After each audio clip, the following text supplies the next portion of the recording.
Right.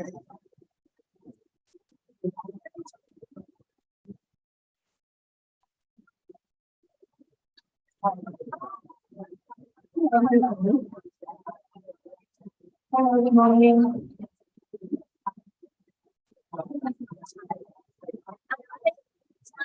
We're gonna start now. So we're going to have an today.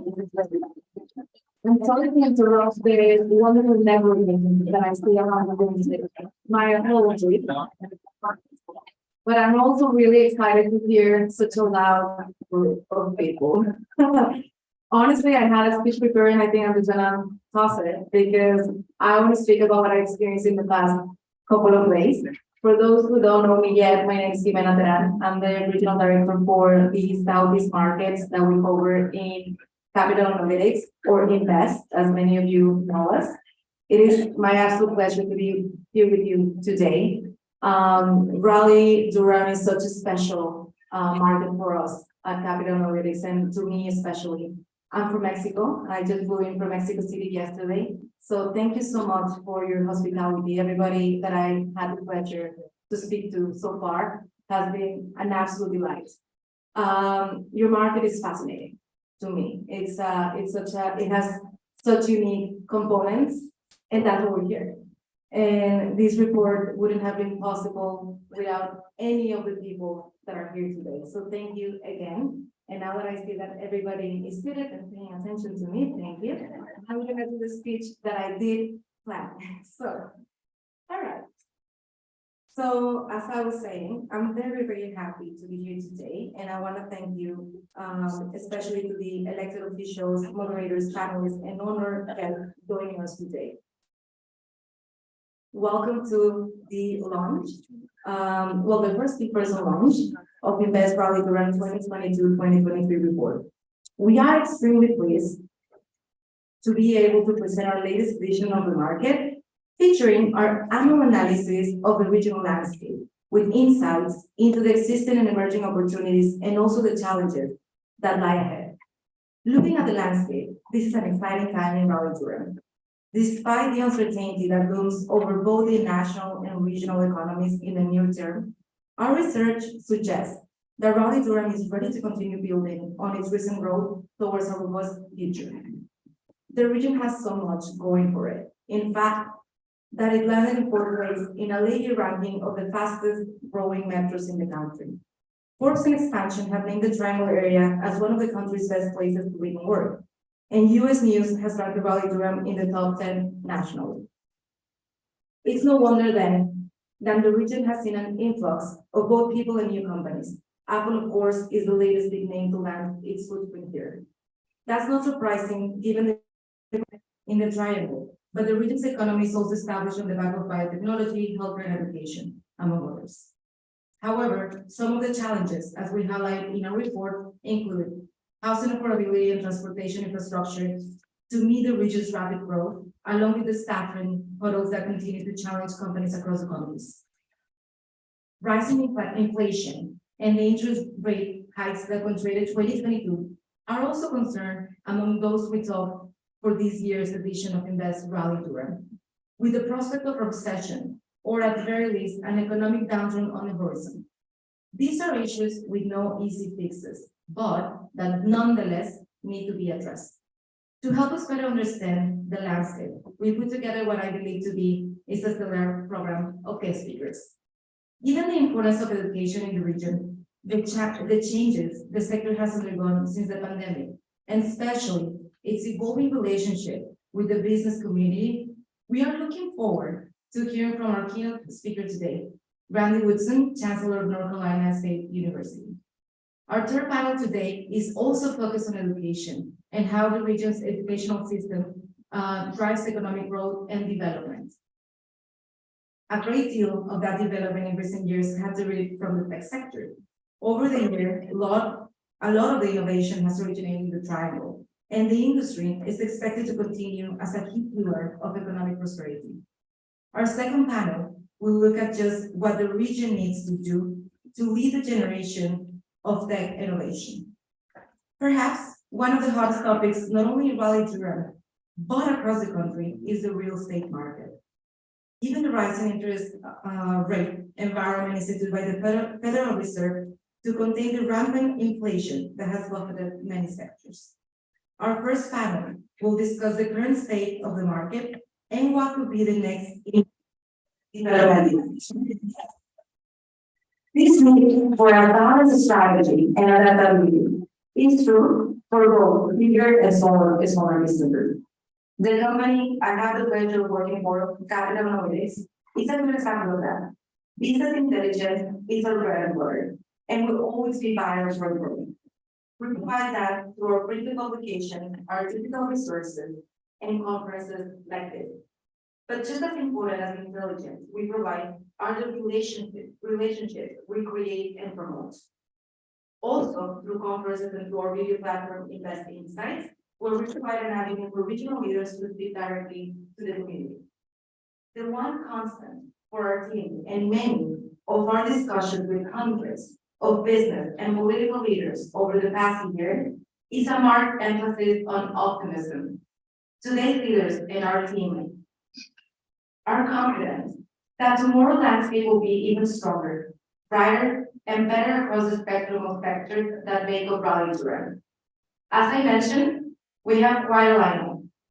However, before the discussion begins, I'd like to take a moment and thank these sponsors for today's event. Our gold sponsors from Elon University, Gene Allen Group, Lenovo, North Carolina State University, RTI International, Segra, sorry. Bronze sponsors, C.T. Wilson Construction, IBM, K&L Case, Phoenix Commercial, Research Primal Tar, and our honor sponsors, Catapult, DPR Construction, KW Commercial, McGuire Woods, PNC Arena, and Sabas. Thank you. It is with your support that we can continue to bring high-level speakers and content to Raleigh-Durham during these first in-person events. Some housekeeping, the reports will be available at the conclusion of the event, and we're gonna have them outside where you guys registered. So please take the first copy on your way out. And now, it is my pleasure to introduce our opening keynote speaker, Randy Woodson, Chancellor, North Carolina State University. So, Randy.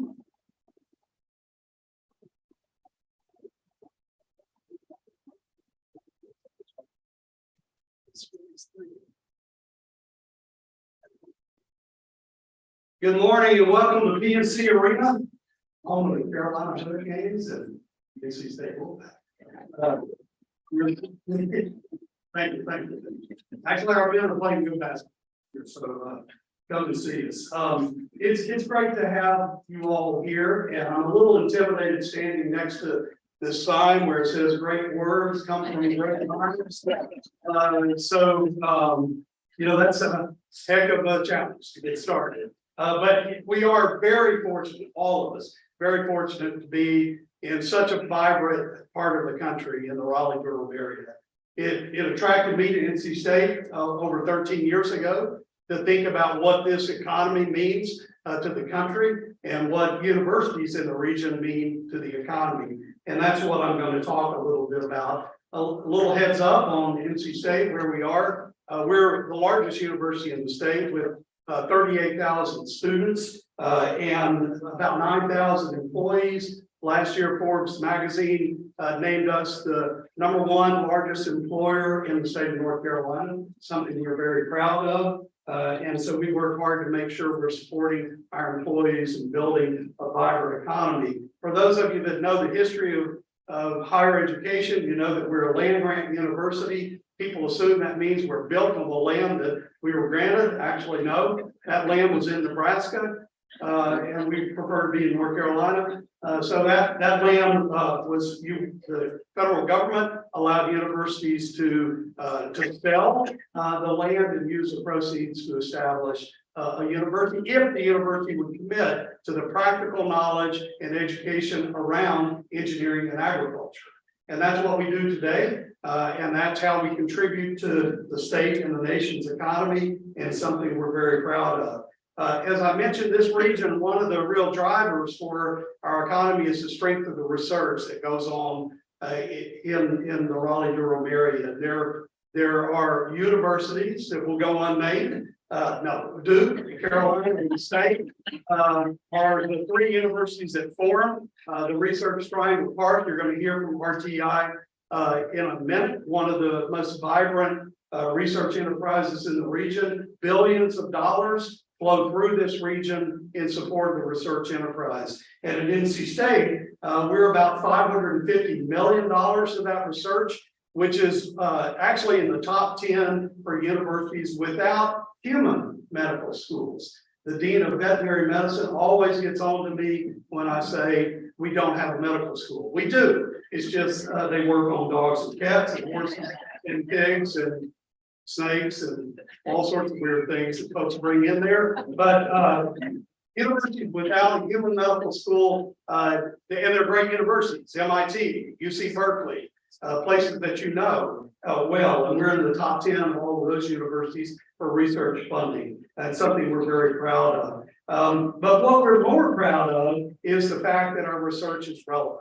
And so what we spend most of our time focusing on is what are the economic needs of the region, economic needs of the country, and how do we align our research to meet those goals. So when you look at the kind of work we do, we're partnering with IBM. Tim Humphrey is here and is their North American partner in quantum computing. If you don't know what quantum computing is, that's true for me too, except that if any of you study physics and you study quantum mechanics and you understand that material can exist in not just two states, state 0 or 1, but infinite states between 0 and 1. And that's what quantum computing will do in the future, is use the infinite nature of computing to solve really, really, really big problems. And that's what we're excited to be part of. We're part of 7 of 14 national institutes for manufacturing innovation in the country. We house an innovation in the area of semiconductor manufacturing. You've seen Wolfspeed here in the Triangle commit billions of dollars to build a new manufacturing facility. Wolfspeed came out of NC State. 4 PhD students in material science and engineering formed the company that was Cree, that led to Wolfspeed. So we're very pleased to contribute to the economy, not only by doing research, but by starting companies that come out of the intellectual property of the university. In terms of economic development, Mark Smith is here, who's our partnership director, works with Kevin Howe in the Office of Partnerships. We're very proud of the fact that we're one of the places that the governor and the legislature and Chris Chung and his colleagues call when we're recruiting companies to this region and to the entire state. And we've been involved in many of the big economic development plays that have happened in the region, something we're very proud of, not only involved because of the research we do, but also the workforce that we develop. Fujifilm Dynasynth investing billions of dollars in Holly Springs. We were in the ground floor working with Fujifilm and continue to be a great partner with them now that they're developing out that campus. Very involved with the Cary Chamber of Commerce in the Xerox expansion, directly involved with Toyota, and they're bringing in the battery manufacturing facility here because our #1 partner in Japan is Nagoya University, and we have a strategic relationship with Toyota through that partnership. And so our history in working with Toyota goes back to partnerships in Japan that date back many years. Many of you may or may not know, we have the Small Business Development and Technology, the Small Business Technology and Development Center on NC State's campus. It's part of the whole UNC system. That organization represents many of the small businesses across the state, building out the economy from all corners of North Carolina, which is another thing the Land Grant University brings to the state. We have offices in all 100 counties through the Cooperative Extension Service, and that gives us an entree into every community across the state of North Carolina. And finally, workforce development. Turns out we have students, and it turns out we graduate, and they get jobs, which is a good thing if you're thinking about sending a son or daughter to college, because that's what most of us as parents want. And so we understand the role we play, particularly in practical areas like agriculture, engineering, textiles, business, et cetera, to give students the tools that they need to be successful in the marketplace. And because of all the success we've enjoyed as a region in economic development, the legislature has asked us to expand our STEM fields at NC State, STEM being science, technology, engineering, and math, to grow those programs to feed into this growing pipeline of workforce needs. So we committed to growing our engineering and computer science program by 4,000 students. We're already 11,000 students in those areas, so we will be somewhere between 14 and 15,000 students in engineering, computer science, and related disciplines going forward. Now, I know we can do this. Just to give you a sense, last year we had about 40,000 applicants to NC State, and we denied admission to 1,600 North Carolinians that had a 3.85 GPA or higher. And when they went to Virginia Tech, or Purdue, or Georgia Tech, their parents called me and talked about the out-of-state tuition that they were now paying. So we have demand on the front end, and we have demand on the back end, and we're going to do our best to continue to contribute to the workforce. And since I'm briefly on admissions, if you have children that have applied to NC State, you will hear. I'm getting a lot of emails these days. Well, we've already heard from 3 universities. We don't do rolling admissions, so our early admission decisions will go out toward the end of this month. We've already had 37,000 applicants for a freshman class of 5,000. So it's very competitive, but we're very pleased to continue to represent the state of North Carolina. I'll tell you one last thing, and I'll show you. For those of you that don't know this, NC State and Carolina, by policy of the Board of Governors, are limited to 18% of our freshman class coming from outside of North Carolina. So we are very much committed to North Carolina, even though over 50% of our applicants come from outside of the state.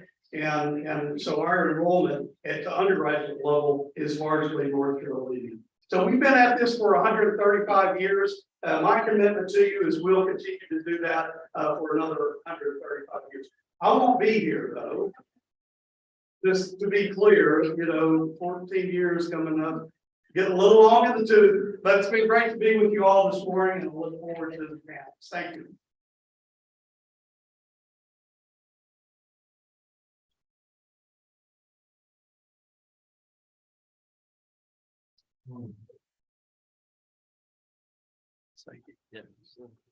Yeah. Quick one.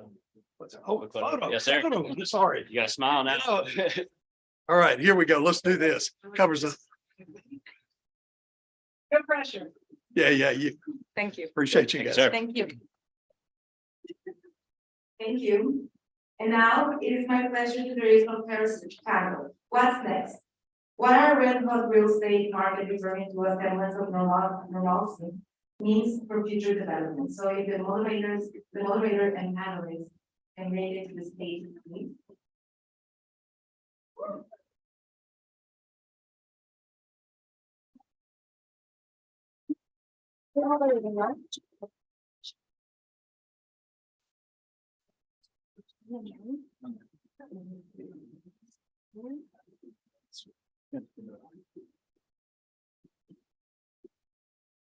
Press down here to turn it on. And it should turn.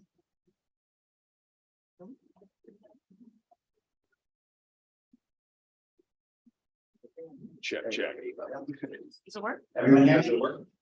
Yes.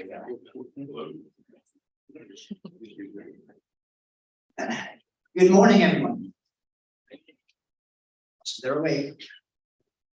Welcome to the Invest 2023 event. I'm your moderator for the first panel. My name is Diego Munoz with KW Commercial BizPropertyAvailable.com. And with me is a top shelf panel, experts in real estate and construction.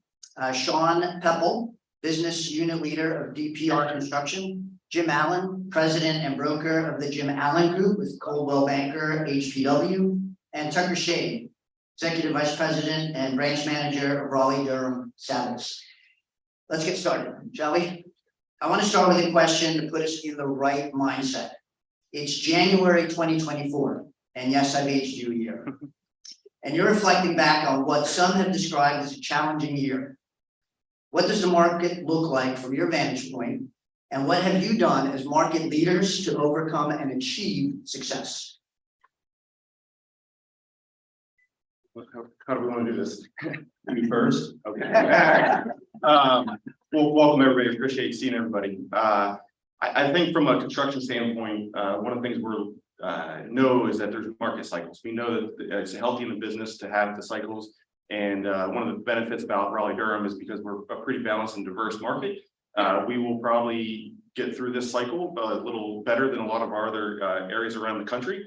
And so I think in January 24, I look for a lot of optimism and depth for a lot of the reasons that Chancellor Woodson mentioned, and just the other business investments that you all have made in your leadership to make sure that this is a good market for people to continue to do and make and create things in a great place to live. And so I think we'll be in a good spot. I think we'll have a lot of future growth and continued success as a market. Great. So again, Tucker Shade, thanks for the opportunity to speak to you all. I work for a real estate company by the name of Savills. We spend all of our time representing end users, tenants, the actual users of space. So I'm not sitting here from the perspective of a landlord or luckily someone that owns an office building. I'm coming at it from the tenant side. So that's, I think, an important comment. If it's the end of 2024, the beginning. Your choice. It's the end, right? It's the end of 2024. That's fine. Okay, good. Yeah, it's gonna take all that time to kind of get us to, I think, a new normal in the world of office space, for the most part. Industrial space and life science space and retail, I think those are all fairly healthy markets at this point in time, and those will continue to hold firm. But looking at it from the perspective of office space specifically, I think by the time we get to the end of 2024, we have hit the bottom of the market. The bottom of the market from our perspective is a vacancy rate. I think we will have all of the sublease space, the majority of the sublease space will have started to play its way through. I think the inbound migration from our friends in California and Texas and the like, I think that will help bolster some of our occupancy rates. And I think by the end of 2024, we will have a better understanding of the use of office space going forward, and we will start to work our way back up. Well, first, Chancellor Woodson, thank God in 1983, when I graduated, it wasn't quite this difficult to get in there. Graduated, obviously. But let me just say this, in 2024, we'll be past our cycle. Believe it or not, the rest of the country is still going to be trailing, and they're going to be trying to find a spot where we are. But just like we led out of the last recession, and we were even afraid, if you're not aware of it, we were afraid to acknowledge we were out of it. Starting in 2009, we literally had month over month over month over month of continued and upward growth. We were afraid to tell the rest of the country because we were afraid another fall was coming. We're not going to see a fall this year. In fact, especially in the residential end of it, I've never seen a more healthy market for sellers, not so healthy for buyers, because we're in a place where we have literally no supply of homes. And I don't see us catching up to that. And later topics up here, I'll delve into that a little further. But what I really believe we're going to see is a continued growth of the market, a spread out. We're no longer just 3 little cities sitting in the triangle. The triangle now expands over 12 counties, believe it or not. And that's where now our residential platform has expanded. Affordability will still be the issue. It won't be an unhealthy top end because we've never had a healthier top end of our market. It will be, how do we get homes to be more affordable? Those will be the issues we'll be challenged with forever. It's created what's called true urban sprawl, though. Since I've been in North Carolina, and obviously NC State brought me here, I have watched as we've continued to expand our borders. The thing I would tell you is most important in 2024, learning to cooperate with our neighboring cities. The water is our biggest resource. It's the thing we're lacking most. Municipal services in general, being shared one city to another will be the unique challenge going forward for us. Thank you. And I want to unpack a little bit of what you said, Sean, and Jim, what you were going further on in terms of the differences between the current market cycle and past market cycles. How does the triangle continue to come out ahead and move forward?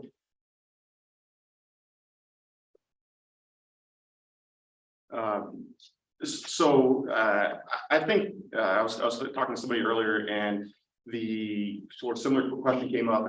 To me, it's a lot about balance. I said it in my first response, but we've got to have diversification, much like your market portfolio. We want to have balance in what we do, and so I think it's really great that not only do we have really great healthcare, we have higher education, we have lab and research and development, we have manufacturing. I think the advanced tech manufacturing, we want the really high end of stuff, which is what Wolfspeed and some of the other pharmaceuticals are bringing to us. Those are the types of employers that not only have blue collar type work, but also where we need the higher education, people who are really smart PhDs. And so the more we can continue to invest in those types of wide spectrum types of industries and not be market dominated. I talked to a lot of my peers around the country, different business unit leaders, and quite frankly, a lot of them were envious of Raleigh-Durham because through the COVID and the pandemic, we were one of the strong, top 5 of 25 business units strong in my company. And that's because we have balance. We have goals to make sure that we have strength in a couple different markets, so that when one's up, the next one's down. And even to this day, we've in this current cycle, we've seen where some of the developer-driven life science projects that were real hot during the early part of COVID was built on speculative, a lot of startup companies that didn't have a lot of capital. That market has pretty much slowed up for us. We don't see a lot of those opportunities. But the more traditional big pharma, the manufacturers who have money that are going to build things, that's extremely hot right now. We have lots of opportunities, lots of backlog for us as a company. And so that diversification, the balance, make sure that we don't have ride those really hot trends, industry trends, because it's really easy right now. Let's make sure we're doing the hard stuff so that when that market cycles, we have the next thing that's going to take up and take us to the next step. I'm glad to hear it. So for us, it's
We actually lost 2 sales by telling someone we're going to take 30,000 off their price. They thought something was wrong with the subdivision. My advice is hold your course, especially in residential real estate, because we're heading into a spring market this year with no supply. Normally, the great thing about creative homes is we get all this abundance of extra homes built for the grade. We don't have that this year. It's all gone. We're coming into the spring market with no housing. Trust me.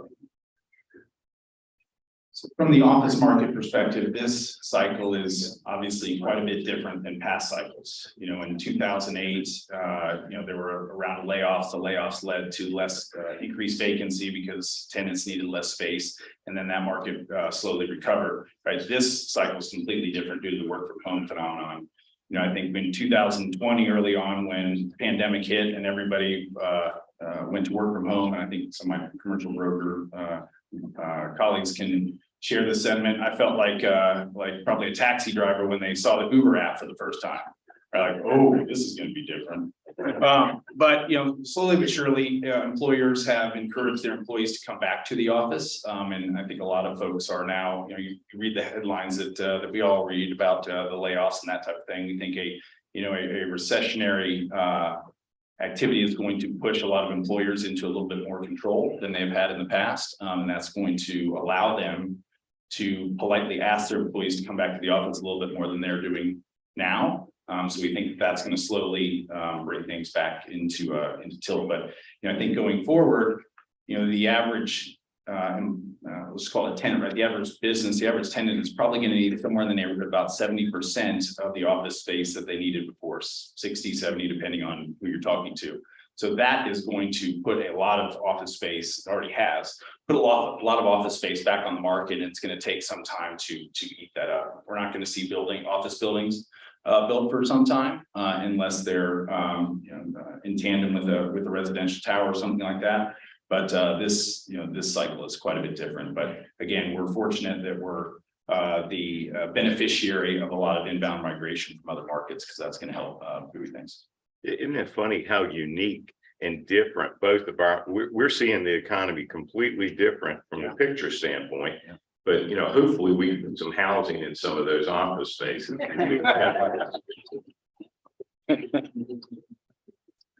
Excellent. So let's focus on the 3 I's for a moment. Something that real estate is focused on, and I'm sure other industries are as well. We're talking about inventory, interest rates, and inflation. How do you see these 3 factors interacting moving forward and possibly impacting projects you're working on?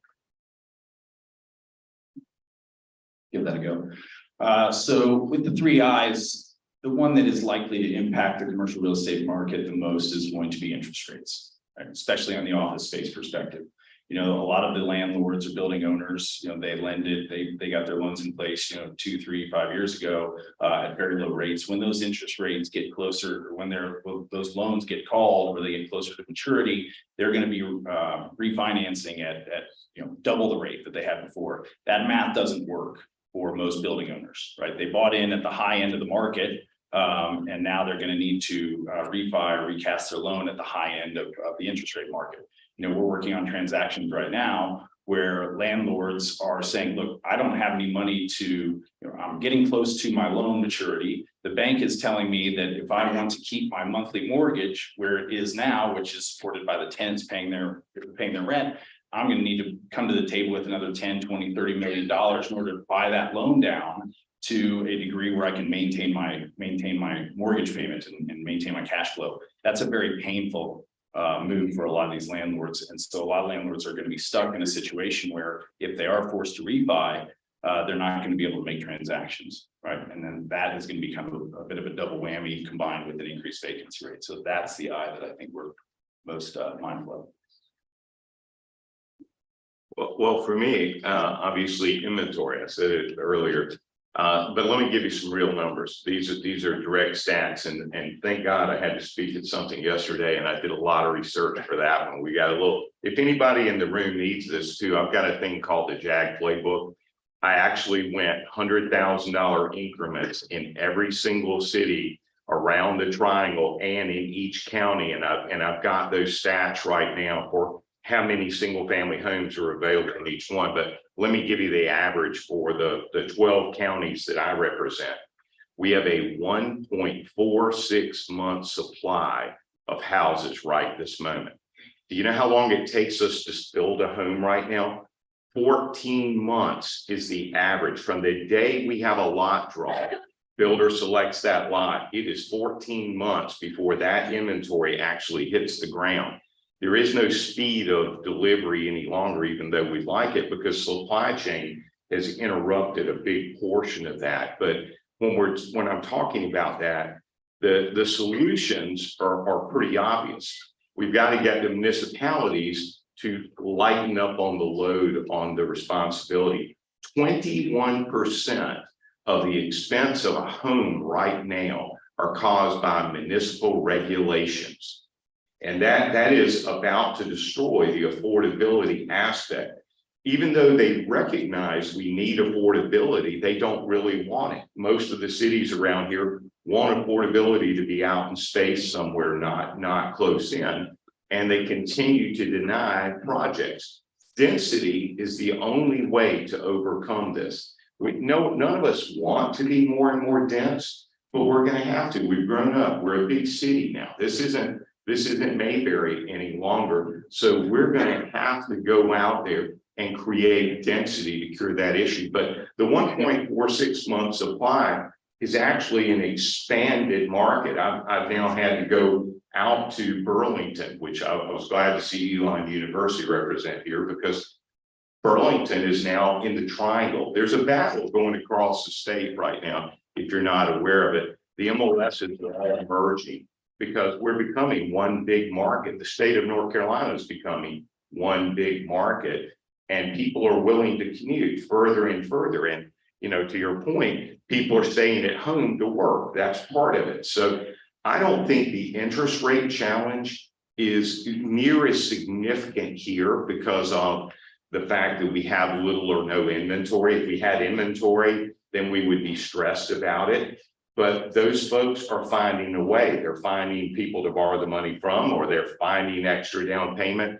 We are in such demand that they're finding a way to get here. So inventory is my true challenge. Interest rates aren't even an issue. And the problem I really see on another curve, and I hate to sound like I'm trying to be an economics guy, but inflation is not a direct result of interest rates. We have got to tell the people governing us that raising interest rates does not decline inflation. Not when you're in a great area to live. All it does is make things get more and more expensive, because as fewer people build, prices go up.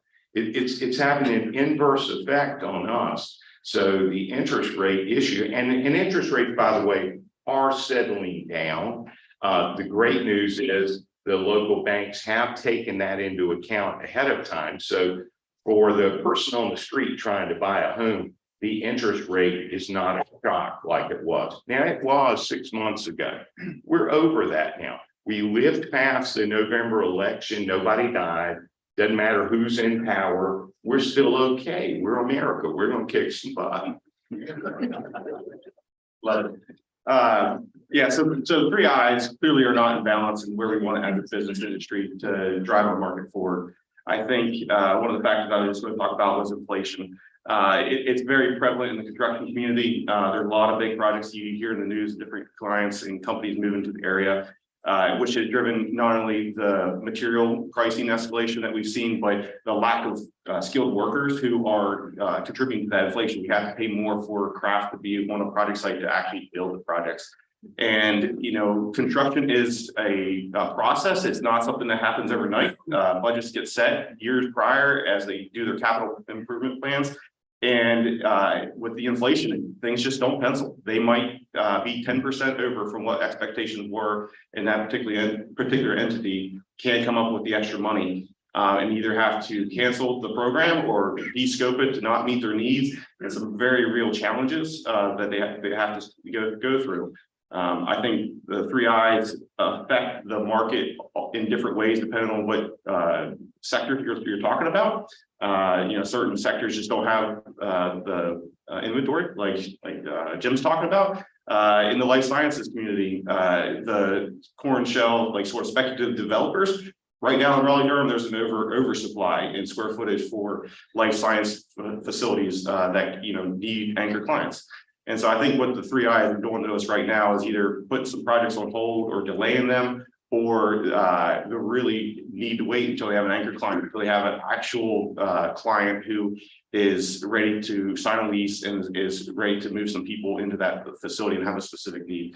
And so it slows things down. It makes it more challenging to understand the predictability. There's less developers willing to go at risk on building something. So just challenges we have to work through, and through our different means, I think we'll still have success and have ability to manage through it.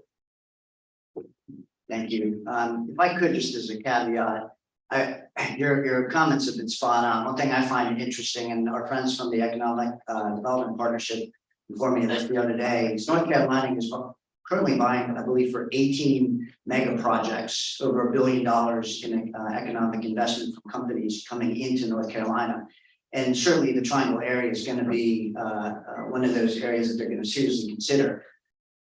We've got tract builders that are now competing against industrial complexes for rural land. And that certainly is going to add to some of this complexity.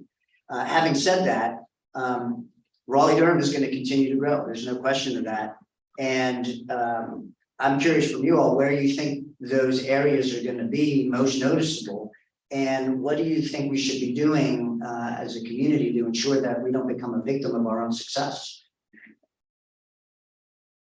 So the couple things I'd share is we need to be attractive as a business community. Not only our politicians need to have the focus of bringing ease of business and the different regulations that they can place on us, but as business leaders, I think we have the greatest lever to help bring other folks into the area and create development.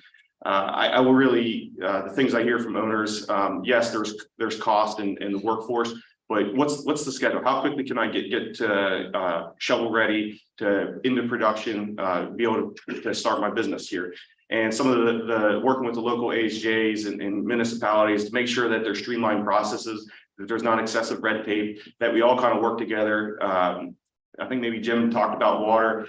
Some of the mega sites that we have around the country, making sure that they're ready, that they have the utilities, that there's a plan. Maybe we're investing to put those utilities in so that the company can go build there quicker. There's, as we work with different clients, we're fortunate enough to get on the front end and help some of the different companies coming in and analyze different sites and what do they need, how quickly can we build something. And there is obviously the financial incentives that we can provide as a state and a local community. But there is definitely the real physical bricks and sticks allowing companies to be able to build faster, to be able to support their communities, be in a great place to have, public schools and higher education and the things that they want to have for a good quality of life.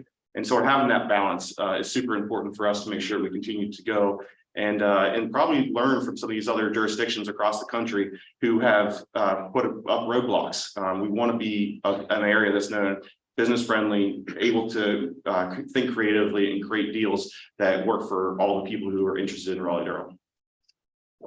I'll be brief here, but I think our region is already up and running. Our firm has a economic development or incentives group that was fortunate enough to bring Fidelity to town, MetLife to town, Rio, a number of other companies. We were recently fortunate enough to bring a large fruit company to town that is not Chiquita, but shall not be named. Somebody got that, maybe not. Anyway, I think what we need to do is just execute, right? All of the attorneys, engineers, professional services folks that are involved in accommodating these businesses that are coming to town, we as a group just need to execute, right? We need to just deliver service at the highest level. And I think it will continue because this group that is representing all these companies that have selected the Triangle over others. I was talking to them earlier or late last year, and they said, Sucker, you have to understand where the Triangle is right now, you're about to have your decade, right? What happened to Atlanta in the 90s, what's happened to Austin, what happened to San Francisco, This is our decade. It started about 2 years ago, but we're still in the first couple innings. The growth is just starting here, and it's actually going to get magnified due to the pandemic because it allowed a lot of people to migrate sooner than they would have otherwise. So I would just say we just need to execute.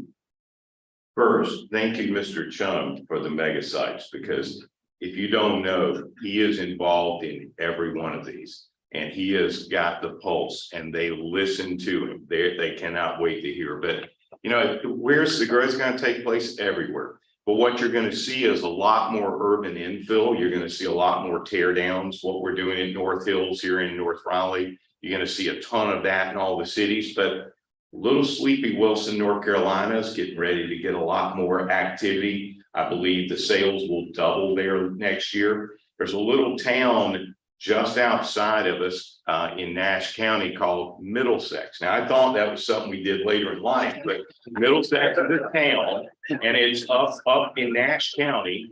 And actually, it's already seen 100% growth year over year, and it's going to get some more. And then we're going to see in the southern region down where Sanford has got this marvelous infrastructure with highway system galore and no people. We're getting ready to see us fill that up because there is so much going on in that direction. But then going in the other direction, Mebane, Burlington are going to catch it big. Those counties and those cities better be prepared because they are uniquely positioned to come back into Research Triangle Park from the opposite direction of most of the traffic. And we're going to be straining our borders, getting closer and closer to Greensboro, and in that battle zone with Charlotte over who gets the messy middle. That's where it's expanding. I mean, it's going in every direction, and there's nowhere that's not preparing for it. Franklinton, North Carolina, up in Franklin County. The only thing up in that vicinity is water restrictions. Subdivisions can only have 50 units a year of water supply currently. And so when you can only sell 50 units, when you get through, you've got to wait for a water allocation again the following year. But Franklinton is already doubled this year, and it's going to double again next year. But the great news is it's going to be some unique opportunities for local custom guys to still stay, because this water restriction will keep the big boys from wanting to play there. So the great news for us as real estate people and developers is I have to uniquely figure out how to blend all these big national companies into their space, and then at the same time keep the local custom builder alive, which makes us unique to every other part of the country. Yesterday, the event I spoke at, I had about 300 custom builders there, and those guys are as healthy as they've ever been. They've learned all the building techniques the other guys have learned, and the quality of the product you're getting here in this area, every other part of the country is coming here to look at what we're building right now. They're so impressed with how we're handling this growth that they're coming here. Now we're copying their styles because we do still tend to be a little bit behind on the change thing, because for some reason we like where we are and we don't want to change, but we're going to see a lot more of it. But we're going to see a lot more of much smaller lots coming forward. We're going to see a lot of people that now their first home is a townhome. We're going to see a lot more people that believe that a 30-foot wide lot is awesome because they're getting this unique design home, and they decide they don't need as much footage and they'd rather pay more money to get a smaller house that's cool. Well, we've run out of time. Just got a nod from the back. So if any of you want to get more information, please search out our panelists or myself through social media, through the websites. You've got a lot of great information for our panel. Thank you. I'm Diego Munoz with KW Commercial, thispropertyavailable.com. I hand it back over to Chris and Nina.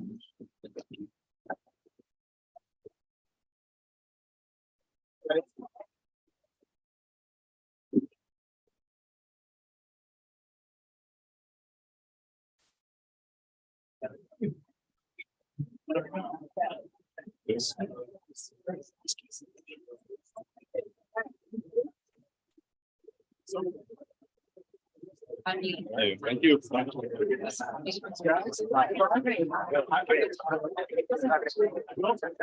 Good job.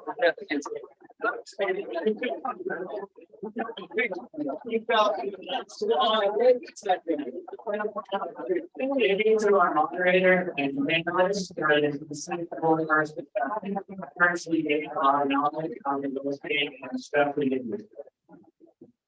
it's a true honor to be here with everyone and learn so much more about the Raleigh-Durham business. A reminder to everyone out there, please register to read our publications now in Raleigh-Durham, but also the other HDMR expiration. You can scan the QR codes on your table there. Also, join our discussion on social media by following the hashtag IRDU23Summit. With that, I'm pleased to announce our next panel. Future focus, the research triangle was the country's original tech hub. How is the region working to lead the next generation of tech innovation? Please help me welcome our moderator and panel.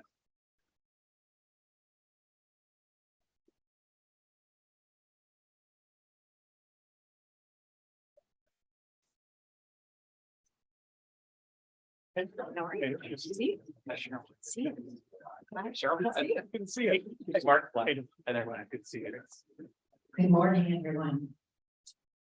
Sorry to interrupt the networking that happened between the two panels. It's always a challenge to get people back together, right? Once we give you free rein to start talking about the previous panel. I'm delighted to be joined by some rock stars in the community here. Let me first introduce myself. I'm Cheryl Richards. I have the pleasure of serving as the CEO of Catapult, which is a statewide employers association representing about 2,000 employers, helping them solve complex HR needs. But we have deep roots in the Raleigh area through our legacy organization, Capital Associated Industries, not to be confused with our host today. So allow me to introduce our three panelists as we talk about innovation in the technology sector. First, to my left, Vlad Razanovich, who is SVP and President of Lenovo North America. Thank you. Mark Yusto is got the longest title, CEO, Chief Investment Officer, and Managing Partner of Morgan Creek Capital Management and Morgan Creek Digital. Thanks for being here. And last but not least, our celebrity, Kevin Hart. Who is the CEO of Singer. We can banter with him a little bit later, right? So you heard Chris come up and talk about the roots of the research triangle park being in tech and innovation, but we have grown beyond the days where IBM was the sole tech company and the sole innovator in our region, and that is evidenced by the fact that you're all sitting here and growing your organizations as well. We know we have a lot of life sciences, and we heard Chancellor Woodson talk about STEM education, and we know advanced manufacturing relies on tech, and all of that centers around innovation. So I'm curious to kick us off from each of your perspectives, what you see leading the region's growth and innovation in the tech sector.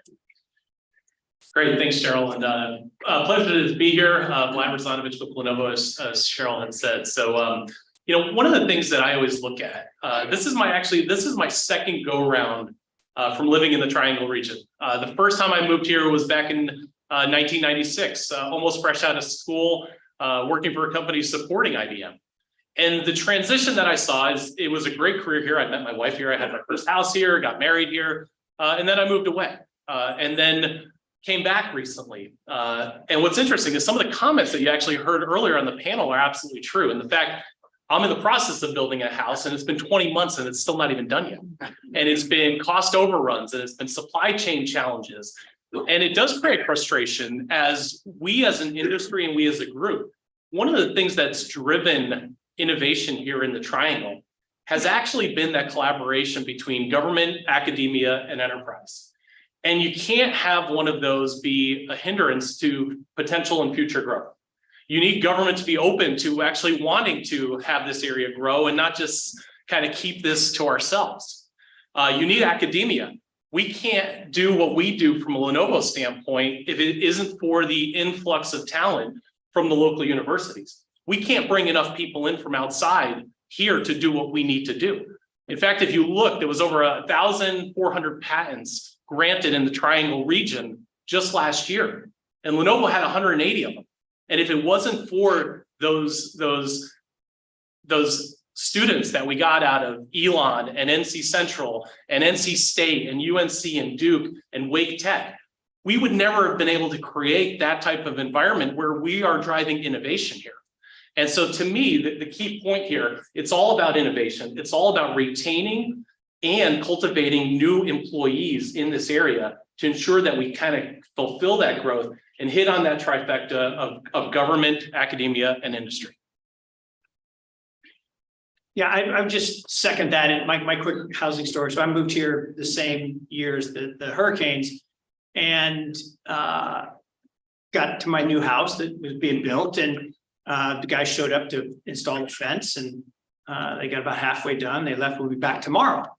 3 months later, I realized there is no word in the South like manana, because there's nothing with that sense of urgency. So 3 months is manana around here. But you know, I now haven't been here a long time. A couple years in, Michael Hooker brought me down to North Carolina to work at UNC. Passed away, unfortunately, and I had no ties, so I was going to move back to New York or something. And my wife said, you know, you can live anywhere you want. I mean, the kids are staying here, so I'm still here, which has been great. But my point is, on innovation is an asset class, right? I run an investment management firm. I built my career around managing university endowments, and then took that model to individuals and other institutions. And people think of stocks, bonds, currencies, and commodities as the asset classes. Those are what results from innovation.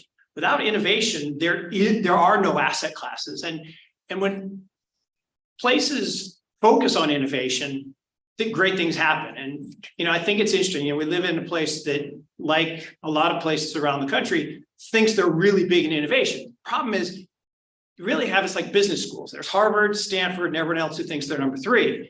And there's Silicon Valley, there's Route 128 in Boston, and everybody else who thinks they're number 3. Austin thinks they're number 3. We think they're number 3. New York thinks it's number 3. And there's such a huge gap, and it's because you need 4 things for great innovation. You need research. We got that in droves. We have great universities, great research. That's great. You need money, you need capital, plenty of capital. You need venture capitalists, and I've become a late in life venture capitalist, so I'm trying to help on that part.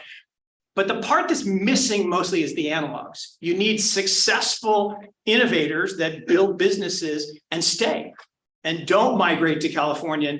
And we saw this when we're trying to commercialize technology out of the university, is if you bring somebody here to start a good company based on great, technology. We had liquid DNA technology at UNC, started to build a company. If the company doesn't work, there aren't any other companies for the CEO to go work for. He's in California, there's 1,000 other companies they can work for. So we need to work on that analog part and getting more opportunities for great innovators to thrive. Great, well said. Thank you for the invitation today. It's great to be here in Raleigh to see everybody. And I'm the other Kevin Hart. I like to say I'm the original Kevin Hart, but people generally head to the exits when they realize that it's not the other guy. But hey, I work for Segra, and interesting name, of course. It's a Swedish verb that means to win, to overcome, to achieve victory, and that's what we're doing here in Raleigh because of two key things. And we also provide services here to the PNC and for the Carolina Hurricane, and they're in first place. So we're winning, we're achieving victory. But as it relates to innovation in the region, two of the key leading indicators come down to talent and infrastructure. And as the chancellor mentioned today, going from 11,000 to 15,000 STEM students. I mean, there's a plethora of great talent, industries, IT, bioscience, healthcare, manufacturing across the region. And then it comes down to infrastructure, transportation, internet connectivity. We just heard about the great forecast for real estate in the markets across the region. So those are the things that drive innovation, talent, and keeping that talent here, bringing the capital to bear, and then just the innovation, the collaboration, the region wanting to work together, public, private, and achieve success. So I think those are some of the key differentiators. Yeah, I think you guys have hit on it. I love the continuation from the previous panel, right? I'm gonna deviate from our script if you'll indulge me, because you hit on something that I think is really key to innovation, and you all three said it in some different way, and that's talent, right? Attracting talent to the region and retaining talent to the region. We all know as employers that has become very challenging during the pandemic, with a lot of the workforce leaving for a variety of reasons, smaller demographic coming up. And so there is this inflection point of how are you staying competitive as an organization to find the talent and then to retain the talent in your organizations? Yeah, thanks, Cheryl. So one of the things we do at Lenovo, in order to retain talent, one of the programs we have that we run on an annual basis is the Lenovo Accelerated Sales Rotational Program. What we do is we look at local universities and we bring and recruit people out of, whether it's business degrees, engineering degrees, to actually come into Lenovo and do rotational programs of how do you show somebody who maybe accelerated in their academic life, how do you show them what big Fortune 500 business looks like? And what are the different aspects of it?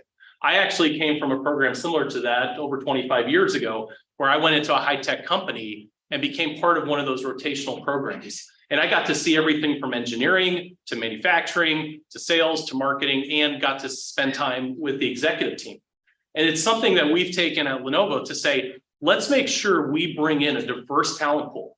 And diverse is a key thing here, making sure that we're looking to say, how do we bring in a diverse talent pool that we can help cultivate, energize, educate? Because one of the things we've seen is that group of people that comes in from the university side, they're an energized group of people, and they actually bring life into the rest of the culture.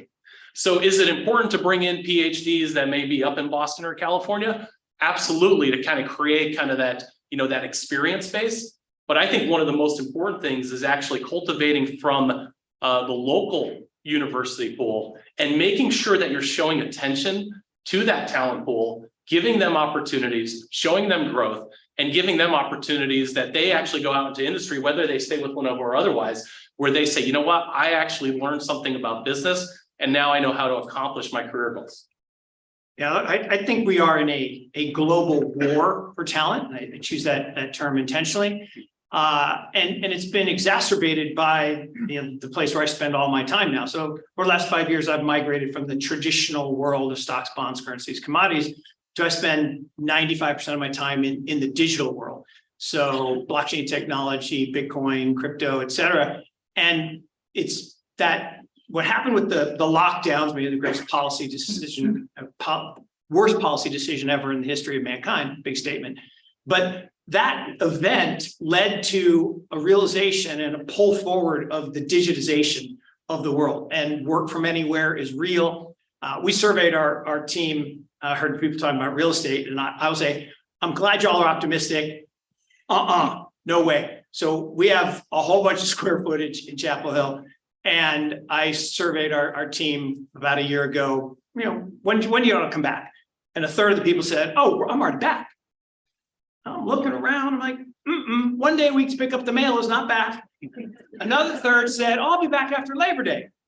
Labor Day came, and Halloween came, and Thanksgiving came, and Christmas came, and the next year. A third said not coming back ever.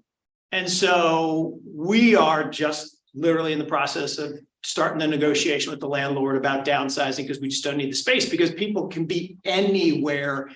And if I think about the biggest opportunity for me here is Research Triangle was created with this idea of attracting talent in big industry and industrial and research, all great, but that's not what we are today. Right? We think about an education system that trains people to be industrial factory workers. It's not what we need. We need innovators. We need STEM. We need people who can do creativity and design work. But that doesn't need to be in one office, in one location. What we need to do is attract people from all over to work on businesses that may be headquartered here, domiciled here. But the best people can hawk their wares anywhere in the world today. They don't have to be here the way they used to. So I think that's a massive challenge, but one that I'm excited, because the linkage in a digital world, the linkage is make that collaboration and building a lot easier. Yeah, well said.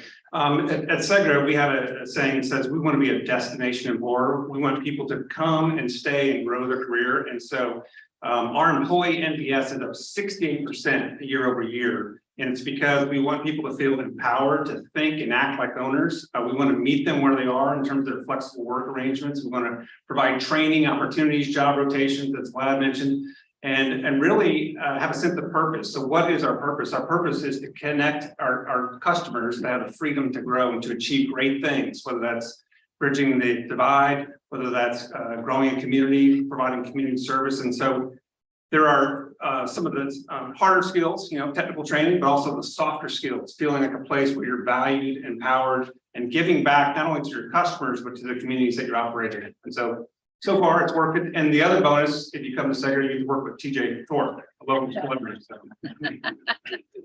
Nice little commercial for TJ. So I want to double down on this question because it's one thing to become a destination, which Raleigh-Durham area became right when IBM first kind of established its core and put this moniker on that we were an innovation hub, right? So now, Mark, I'm going to come to your comment about now you're competing globally for talent, particularly in some advanced areas of technology. And you're trying to bring them to our region because we know that while they can work from anywhere, the trickle down effect economically has great waves for the resources, the tax base, everything else that's coming. So once we attract them and give them this flexibility to work from everywhere, what do you need from the local government, from partners, from academia, from other industry partners to keep them here? Well, I'll say what we don't need, and it didn't happen, but it almost happened. So, we became a banking hub with Bank of America and Wachovia, and then we had global financial crisis, and that all changed. And as that was changing and things were going back to New York, the infinite wisdom of government here said, we're losing a big tax base.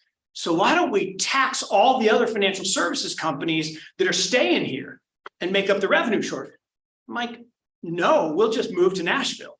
And we came this close to moving to Nashville because they were going to pass this stupid law to try to tax the people who are still here. You should do the exact opposite, right? You should create tax incentives for innovative companies, for startups.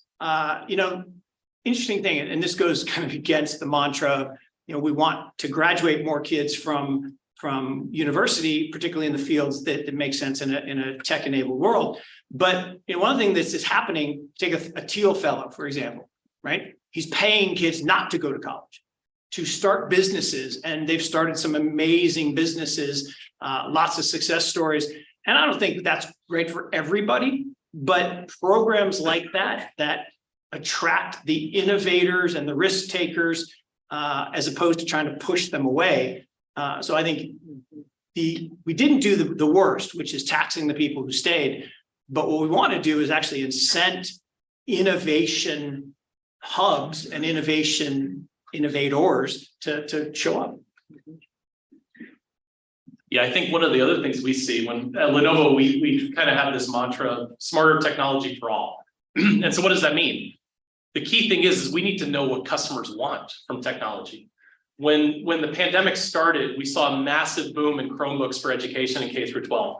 And we were probably pumping out 4 million Chromebooks a year to actually satisfy the demand that was in the K through 12 education space. Now what we've seen is a shift where it's about smart collaboration devices and smart offices. And it's about laptops and phones like our new Think phone, where you have these feature sets that are higher resolution, better cameras, better audio. And so we're adjusting all of our product portfolio based off of what we are hearing. But one of the interesting things is we actually did get our employees to come back to work 3 days a week. So we probably have facilities here that can fit 3,000 plus people. And we're probably averaging, and we're requiring people 3 days a week, and we're averaging over 1,000 a day, which isn't bad, because one of the things we've seen is the only way we as a technology company, a $70 billion technology company, with 16 billion here in North America under me, When we look at what do we need to go create, the only way you can find that out is if you actually talk to customers and have them come here to see what we are doing and talking to our engineers. And so at our executive briefing center, we're averaging about 40 different corporations a week that actually come to visit us. We want that to be even more. And the thing they don't want to see is an empty parking lot saying, who the hell's working on the next generation of stuff? They want to see a parking lot where they see collaboration and innovation happening. And so one of the things we've also been doing is we want more customers to come, tell us what you need from technology. What do you want your smart technology to look like? Your servers, data centers, infrastructures, Motorola phones, ThinkPads. The only way we hear that is if we bring customers here to us to talk to our design engineers, our ESG engineers, to talk to our business line executives. And so one of the things I've been on a kick is making sure we kind of talk to the RDU Airport Authority to get more direct flights here. During the pandemic, they trailed off. And some people say, oh, I got to go to Raleigh to go get an executive briefing. It's a lot easier to go to Texas or to California. Well, that's something that we need to kind of drive here. We don't want everybody working from their homes all the time. We actually want them coming here because then it creates more customers wanting to come here to share their thoughts on innovation so that we can go develop the right products that they're asking for. Yeah, and just to add on, in terms of retaining, keeping companies here. So there's a blessing and a curse of being the fastest growing region, right? So I saw some labor statistics yesterday that Raleigh's got a 20% 10-year year-over-year growth average in terms of employment gain. Charlotte's 19%. The next closest city in this region is 8.9%. So that's great news. And at the same time, getting ahead of the infrastructure demands. I've lived in many cities where they just outgrew themselves. And so that can backfire to some degree. So the infrastructure, the roads, the real estate, the connectivity, because a lot of it comes down to, yes, taxes are important, investments important, talent's important, but quality of life is very important. So having a 10-year, 20-year plan for the region to think about how to grow and expand and scale and keep that quality of life, I think is super important. Yeah, so we certainly have a lot going for us in this area around quality of life, right? That's why everyone started migrating to the Carolinas during the pandemic. I want to come back to something you said, Vlad, around innovation and the hybrid work environment, because it is, you see, innovation doesn't happen in a vacuum. It happens in those, oh, by the way, moments around the water cooler and the people walking down the hall having a conversation, which is really hard to replicate on Zoom, right? It's really hard to have that quick, oh, by the way, conversation. But it's also created a divide, right, in the employment base, because you have those who are in the office, those who are not in the office. You don't get that some kind of cross collaboration anymore. What kinds of things are you doing to spur that, given your workforce being back in the office? Yeah, great question. So part of it goes back to what I mentioned earlier about what are corporations, customers, consumers, individuals looking for in their technology.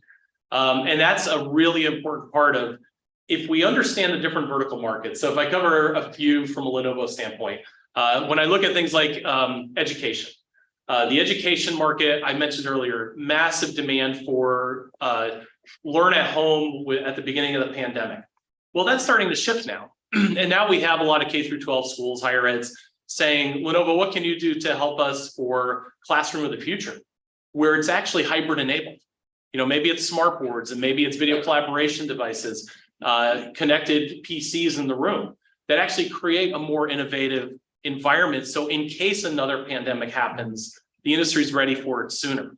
Then we look at, you know, also in the education space, what are some of the things that are driving those minds? Esports. You know, I was actually watching the news last night on CBS 17, and I saw that you know, Don Waddell and team here, they're gonna do a great thing. They're bringing esports back to the PNC Center, and that's a great thing for Lenovo, right? When you have 16,000 you know, rabid fans out there talking about gaming technology, it actually brings those gamers here to the Triangle. And guess what? Lenovo is a leader with our Legion product offering in esports and gaming. And so we've outfitted actually some of the local universities like UNC. We've outfitted Wake Tech with esports classrooms. And so there's things we're doing from an innovation standpoint in education. When we look at things like healthcare, you know, there's a new stat out that says the increase in people who want telemedicine health has increased to 38x what it was a year ago.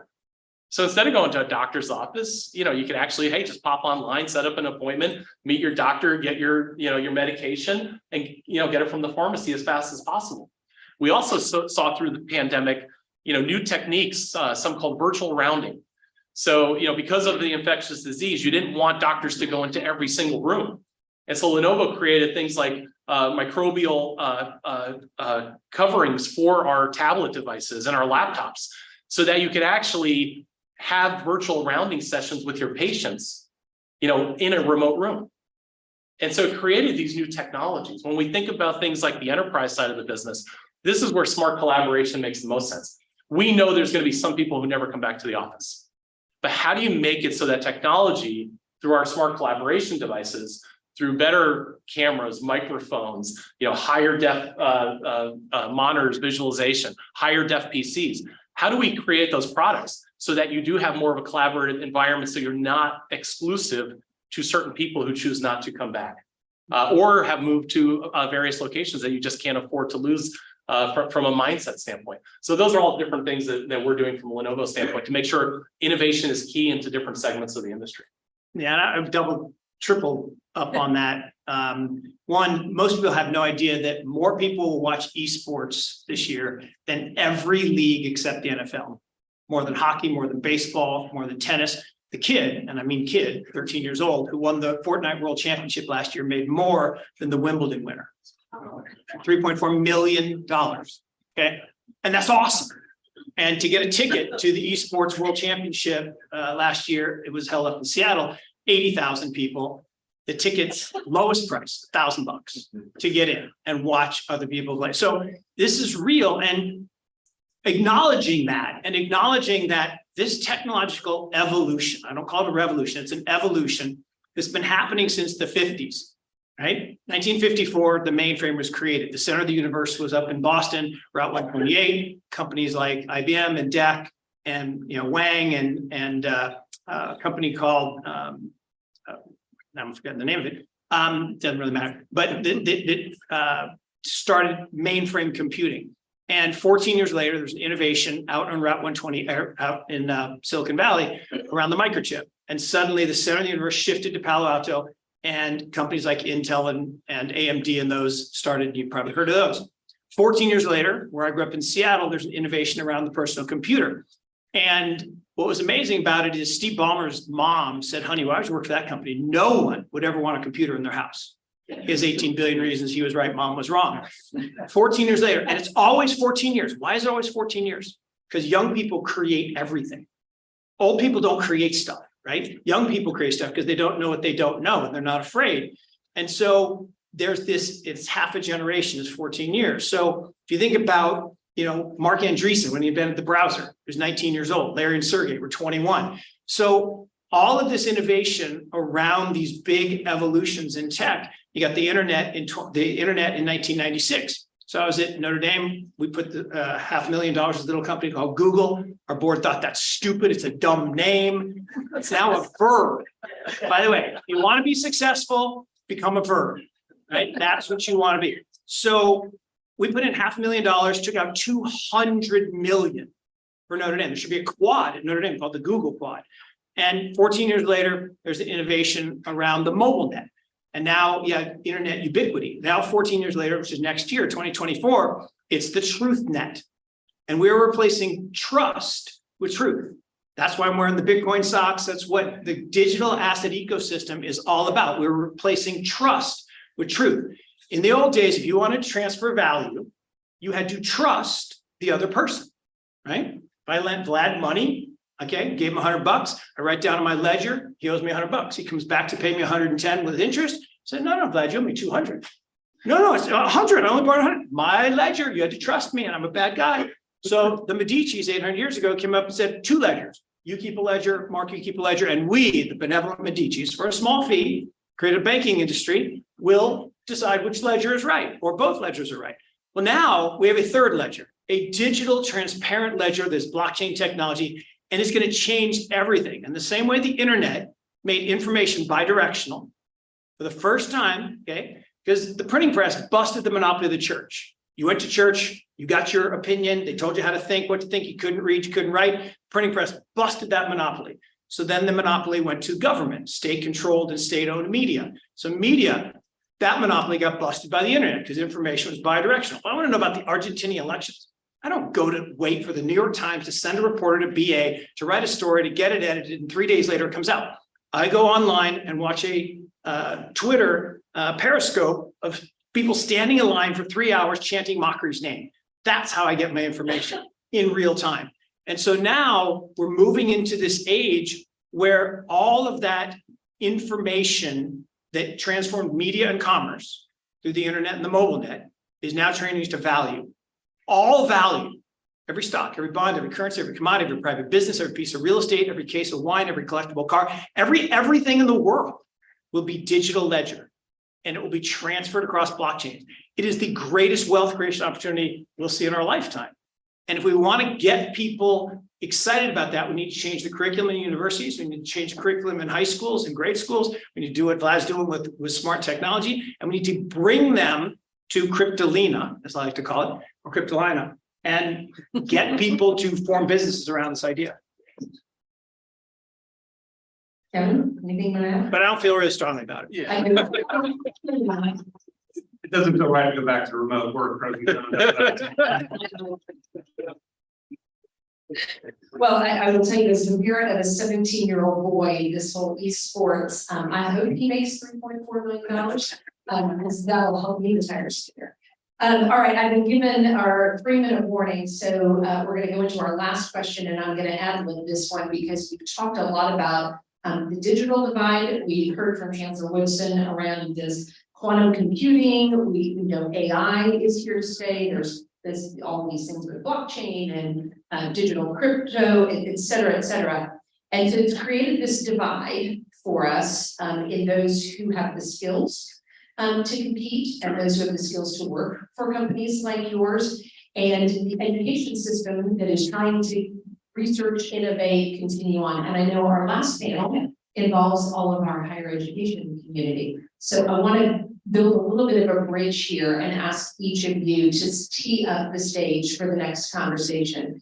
And that is, if you were to give one piece of advice to this community about how to work together to continue to spur innovation, to continue to go back to what Vlad, you said, the partnership between academia, between government, between industry, what is the single piece of advice you would give all of us to continue positioning the Raleigh-Durham area as an innovator in tech?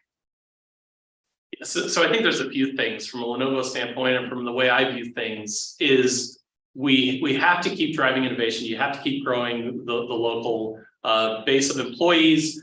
But then you also have to set some goals. You have to set some goals around what are the things you want your employees, what are the things you want your corporation, especially to make sure you're giving back to the community. Because it's one of the things Lenovo really wants to do. And everything we do, the more profitable we are, the more money we're going to give back to the community through charities, through projects, through programs. And some of those things, one of the things we didn't talk a lot about today is, ESG, environmental social governance.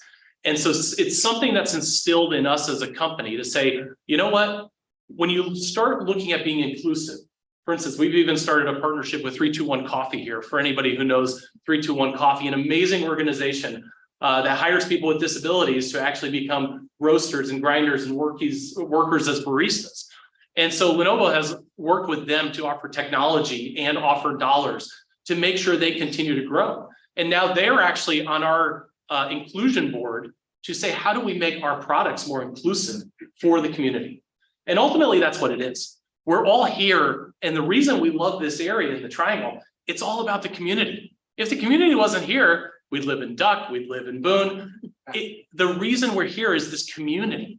And if you don't give back to the community with your ideas around academia, around profitability, and making sure you have goals around things like ESG, then what are we really doing, right? Yeah, well said. Just quickly, it's really about investing early and often in our youth, providing technical skills. So whether it's the local schools, whether it's affordable broadband, we've donated over $100 million to the Boys and Girls Clubs, providing connectivity, providing computers, probably Lenovo, and just really investing, building the skills, because as Mark said, Most of the great inventions are coming at 14-year clips, so it's really investing in providing access to those that don't have that capability. Yeah, I'll just do a couple things because I can't do one, I don't do short. So one, number one predictor, whether you go to prison, score on the second grade reading test. Fund Head Start, right? We can control how many prisons get built, and how many people go to prison by stopping the decline of reading skills before you get to second grade. If you can't score above a certain level, you will get ostracized by your class, you will drop out and you go to prison. That's how they determine where to build prisons. So that's one. Two, don't do this. So we have two older kids. We got a caboose. He's 20 years younger than his two older siblings. Said, oh, we'll try one of the private schools. So we take him to the application day, like a whole day for my 4-year-old. And at the end, we noticed some behaviors. I go, what was that? He doesn't like to see, your son doesn't like to sit on a square. I said, never, ever have someone sit on a square. Not ever, not ever. And we noticed another behavior. He was walking around the classroom, picking things up and looking at them. I'm like, so he's curious. So let's encourage curiosity. Let's not squelch it. So don't go to that school. And let's put away schools like that. And then the last thing is, it is about this sense of wonder and excitement that comes from innovation. So let's get an education system that doesn't want regurgitation of facts, but actually wants exploration of ideas. And look, I have the word think stolen from IBM in my drawer. So every time I open my drawer of my desk, it says think. Because thinking is way better than regurgitating. Amen. Wow, amen. Let's get an amen.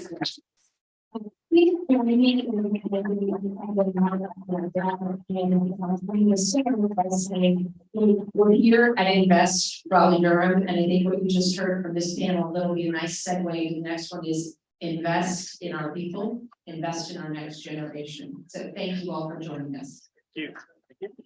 Sure. Nice to meet you.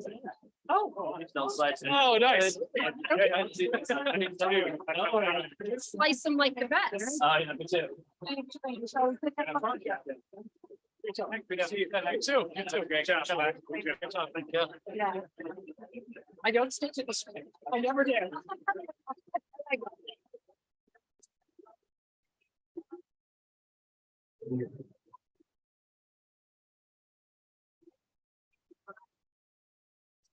Right. Awesome. Right. Thank you. That's fine. Thank you. Yeah, thank you. Sorry, I didn't see. Great job. Great job. So much better.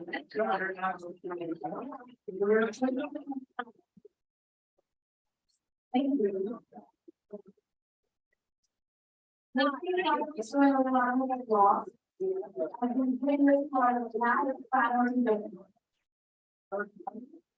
Before we continue, I want to remind you that the last training on this year.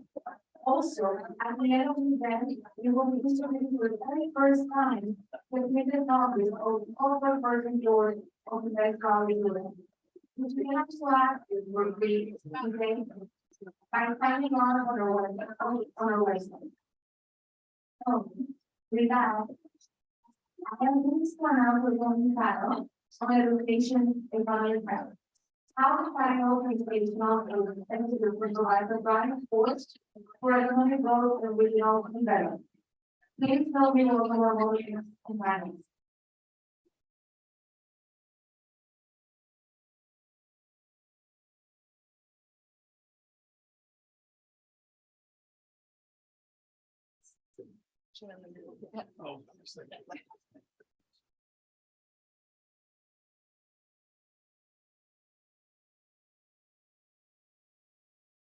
Good morning, it is.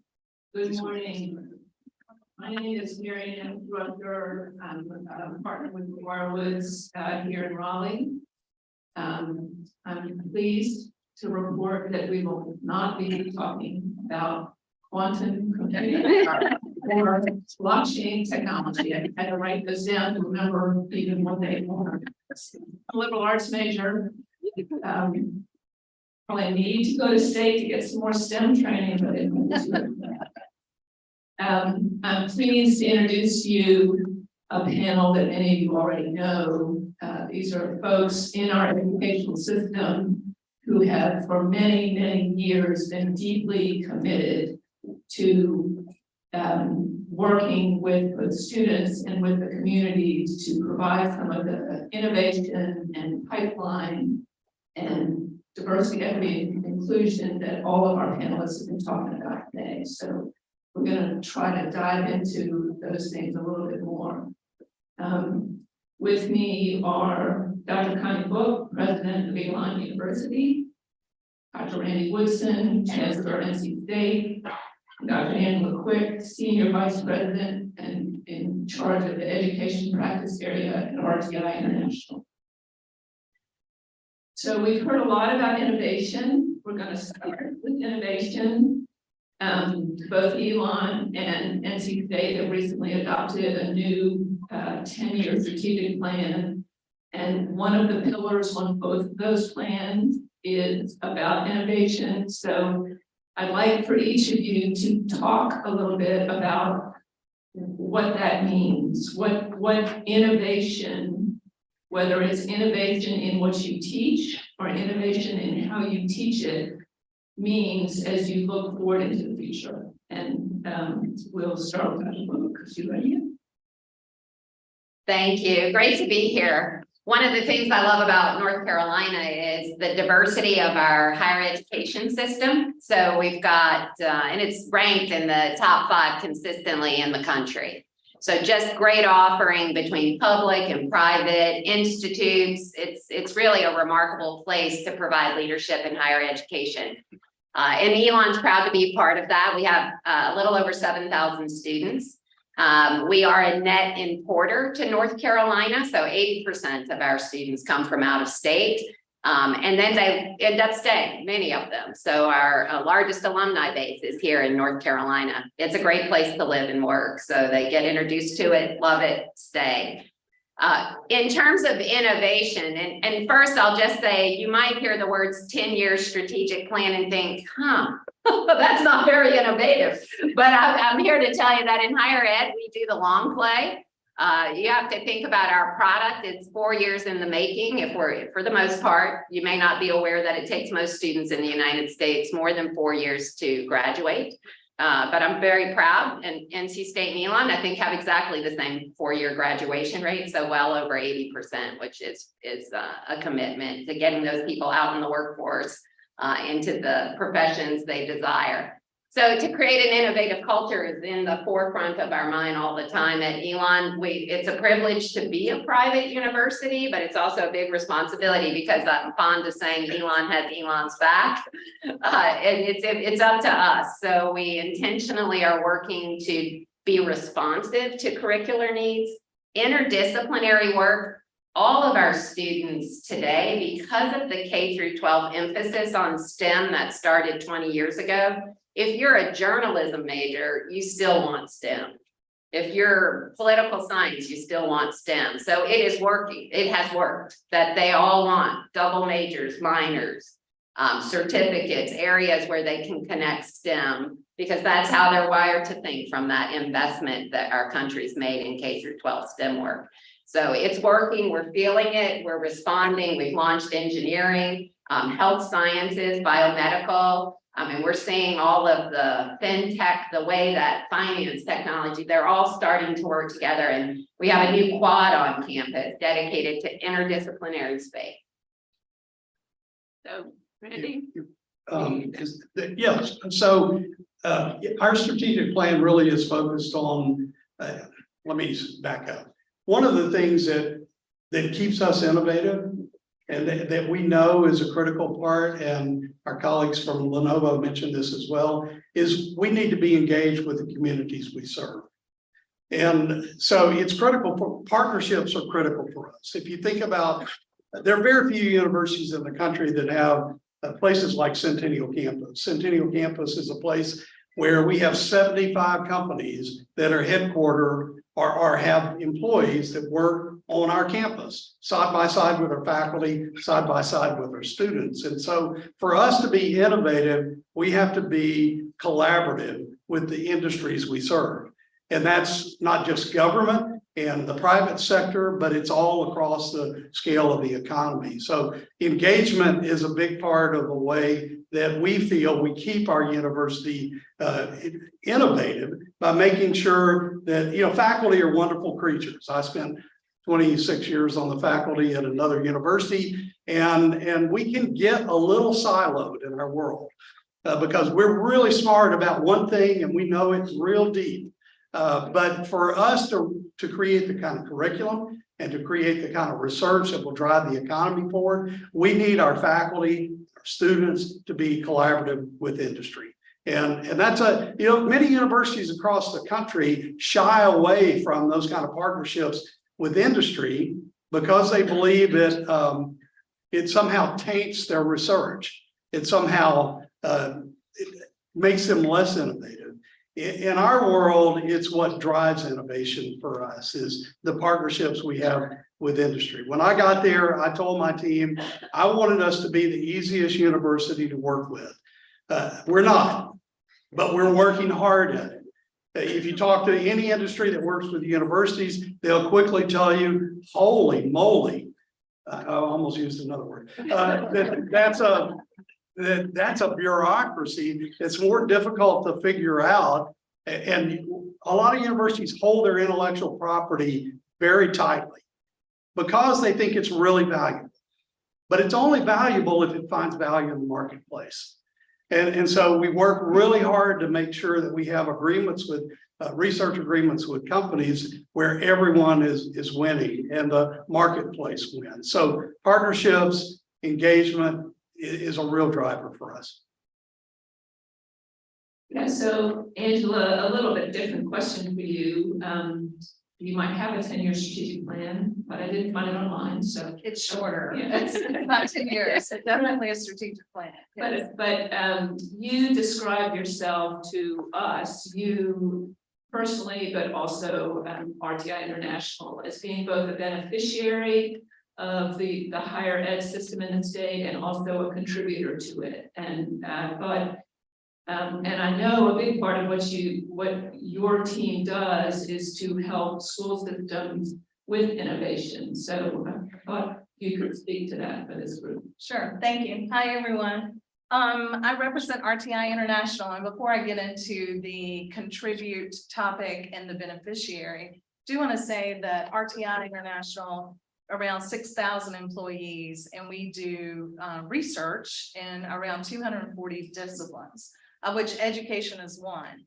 And I'm the leader of the domestic part of the education. So some of the topics we heard today around what students are learning, the curriculum, the application, STEM education, that all falls into my arena. So with the contributing aspect, we have our mission is to improve the human condition.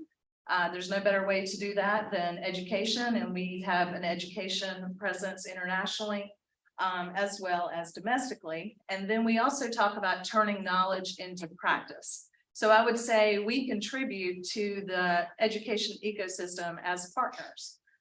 We work with the higher ed institutions. We have a university collaboration office that helps us look for research partners to work with on a variety of projects. And in addition to that, we sponsor internships and apprenticeships from our universities here in North Carolina and outside of North Carolina. So it's a very important thing for us as one of the first tenants in RTP and kind of an outgrowth from the universities. It's important for us to have that tight connection to the education ecosystem. We've got NC State and Elon here, but we also do substantial work with our community colleges, which is very important when we talk about STEM pipeline. That is super important to the STEM pipeline here in North Carolina. So, and nationally. So contributing that as a partner, as a thought partner specifically in the project work. So that's kind of we help develop practitioners in the practice. I would say the knowledge we gain from the knowledge from the universities and the community colleges, because we are a global organization and global research organization. So we are hiring lots and lots of staff, and it's important, as we heard earlier, talent is the key economic driver for our state. So it's important for us to be able to recruit and then retain, which is another topic, but recruit high quality staff to work in the education practice area. And most importantly, you know, we work across the K-20 system in public schools, K-12 schools, and then community colleges and higher ed. Thank you. So just for all three of you, one of the things we heard from our other panelists today, and we all know, and even this group has already said it, is pipeline. So pipeline is not just having students who are ready to come to college. It's producing graduates who are ready to go into the workforce and do what needs to be done. We talk a lot about STEM. STEM has been this big focus. But I believe the workforce today is looking for more than just technical knowledge. So I'd be interested in hearing from you about your thoughts about some of those other skills. Sometimes we call them soft skills, but that suggests that they're less important. And I think in some ways they're actually they're more important because they're harder to teach. Of how we are working to produce both the students ready to learn in this new way, coming through the K-12 system, but also students as they leave college and grad school ready to really participate in this innovative, collaborative, partnership-oriented workforce that we're hoping to have. Whoever. I'm happy to speak to this, Elon. This is kind of our differentiator. So we definitely are believers in engaged learning as the driver for building graduates who can work across difference, that work best on teams, and most importantly, see themselves as having the ability to move change forward, right? That they're empowered. And to do that means you have to create the kind of dynamic space in the classroom. One of the things that we don't talk a lot about is teaching on these panels. I appreciated Mark's observation about the power of the printing press, but it was actually the ability to read with that, you know, you have to teach people to read. So it's the tension between the two is what drives success. So I'll say that building a classroom that empowers students to see themselves as problem solvers mean you have to give them problems. And teach them to work together as a team and bring each other's strengths to bear. And that makes a really powerful learning environment. And I will also say that you have to scale it. So one of the things we also don't talk a lot about, the most expensive thing in higher education and in our K through 12 system is that it is largely face-to-face and the ability to scale. So at Elon, we do that for every 12 students, we hire a faculty member. Right, so it's an expensive proposition, but it works, and it absolutely empowers those young people in terms of their learning, their progress.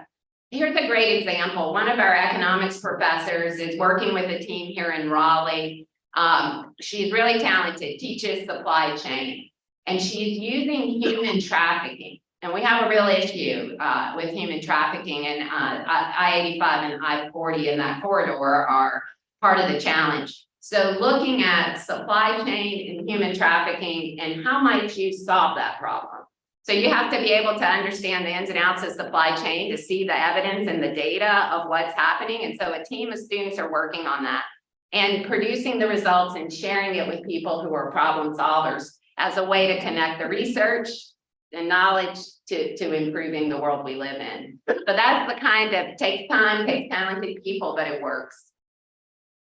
Yeah, I mean, I would echo everything that's been said. I think, scale is a challenge in a university with 38,000 students. But one of the things that, we hear a lot about, online contributors to higher education, University of Phoenix, et cetera. I think the thing that residential campuses, Elon, NC State, Carolina, all of us really do is develop the soft skills of the students by the collaborative learning process, by the problem solving learning process, by study abroad, by the experiential learning. All of our freshmen that are required to live on campus, many of them live in living and learning communities, which are communities that have a common interest, like entrepreneurship, like women in science and engineering. Thank you. We have some women up here now.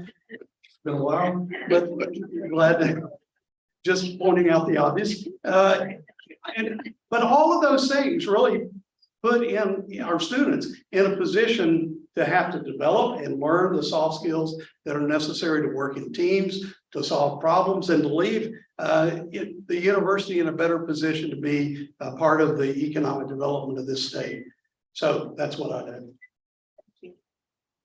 I think I would add two things to the conversation. One, Dr. Book, you mentioned just the whole idea of interdisciplinary and the opportunity there, and the conversation around soft skills versus technical cognitive skills.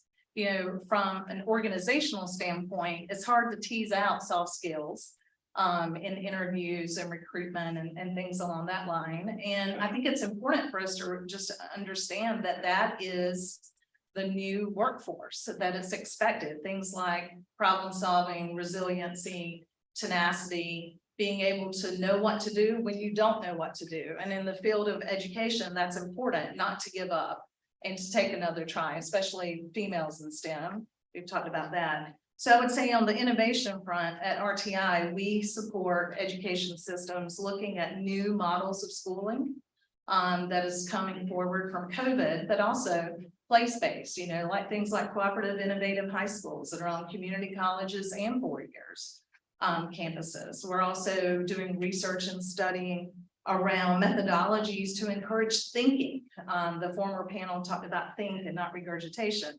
How do you teach that? And how do you empower students to actually want to learn new things that maybe they've not been exposed to? And that is the relevancy that was mentioned.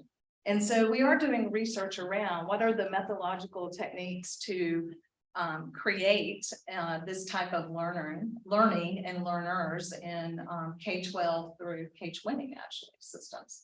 So I think the innovation thing is important. And I think that's tied to figuring out what are the soft skills that we really value. Could I add one thing? Of course. So many of you may be surprised by this, but one of our largest partners on Centennial Campus is the National Security Agency. So they have a lab on our campus with 120 government analysts. And you may think, okay, they came to NC State because of our strength in computer science, applied math, computational science. That's partly true. But when you look at all the projects that they fund on our campus and the collaboration, it's much on the soft skill side of human interaction with technology and human intention around doing bad things that attracts them to be a partner with the university. And so it's a great example of how our College of Humanities and Social Sciences and our College of Design and other more less technical, more soft-skilled approaches contribute to a technical university that has partnerships like the National Security Agency that's trying to find the bad guy. But just to tag on to that, Randy, is that I think it was a triangle-based executive at IBM that said we shouldn't call them soft skills, we should call them power skills. And we on campus, we often, when we catch ourselves saying soft, we go power skills, because we want students to know those really are the differentiators often, are the power skill sets. And we all know this because like you'll be on a team and you'll say, hey, you're good at presenting, you go present. You know, so you'll tag somebody who's got some of those power skills to represent the ideas on your team. So it really truly is a differentiator, those power skill sets, and giving students the opportunity to present, public speaking, writing, organizing your thoughts. We have a new requirement at Elon for data visualization, getting students that all of our students will be data competent and be able to show be able to explain. All of those are power skills. So this is fantastic. So one more question so that we don't run over too much. You know, we've talked a lot today about what an amazing, growing, thriving economy we're all privileged to live in. But I know that every organization in this room and those sitting up here are deeply aware and concerned about making sure that historically underserved communities that live here too have a way to participate in the economic success that many of us are participating in. The other thing we all know, we've heard about it, you need to make sure people can read by second grade. But we also need to make sure that those same students have access to higher ed and access to the types of jobs that will enable them to participate in the success. And I do think the educational system has such a key role to play in the DEI space, particularly in the equity space, of trying to bring folks who started way behind the starting line more in line with everybody else. So I'd like to hear from this group sort of practical, boots on the ground things that your institutions are doing to try to promote that. So Mary Nash, if I can go first, is that sure? Okay, so a couple of things RTI is doing and my team specifically. So I'm going to talk about in the field with schools, districts, state agencies, federal agencies around education. We're having these conversations around, you know, how do we make sure the pipeline has members of underrepresented populations in front of students? You know, if you think about just the teaching or professor pipeline, what are so students see individuals that look like them, come from similar backgrounds, and can relate to what the students are experiencing. So that's the first thing, thinking about recruitment to get into certain areas, fields like STEM, but also in education in general, so that we can empower learners to think and do. So we're also working with the districts to look at policies, collecting data on what are the achievement gaps. Again, what are the ways to instruct students and develop students to think critically outside of textbooks and what's in the classroom to get to that real world problem-based learning type arena. On the organizational side, one thing I'm very proud of to be part of RTI is that we are really restructuring. We have a EDIB is the acronym. It's Equity, Diversity, Inclusion, and Belonging Initiative. And we are really serious about making sure we're recruiting diverse populations into our organization. We're a research organization, changing, you know, the entire way we interview, the entire way that we train staff and provide our staff opportunities to grow and develop in this space. So two-pronged for me, what are we doing in schools and districts, but also very proud of our organization for taking this on. Well, as a university with a third or more than a third of our students, freshmen every year are in engineering. Engineering historically has been a field that's been underrepresented by in every way imaginable. I'm looking back at Barbara Mulkey when she was a civil engineering student at NC State. She was alone. There weren't a lot of women. And Tim Humphreys back here, the lead of IBM, when he was studying engineering at NC State, he was definitely in a minority. And we've worked really hard to make sure that we're bringing, right now, just 10 years ago, our engineering enrollment was 18% of women. This year, it's 43%.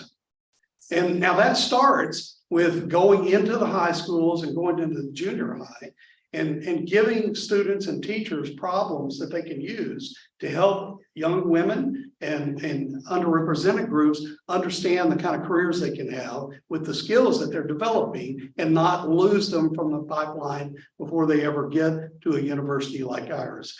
So the challenge we have right now is that Title IX tells us we have to have sports that match the enrollment. And we've so dramatically shifted from male dominated to female dominated that we've got to figure out how to change the sports that we sponsor. So don't worry, we're not going to get rid of men's basketball. But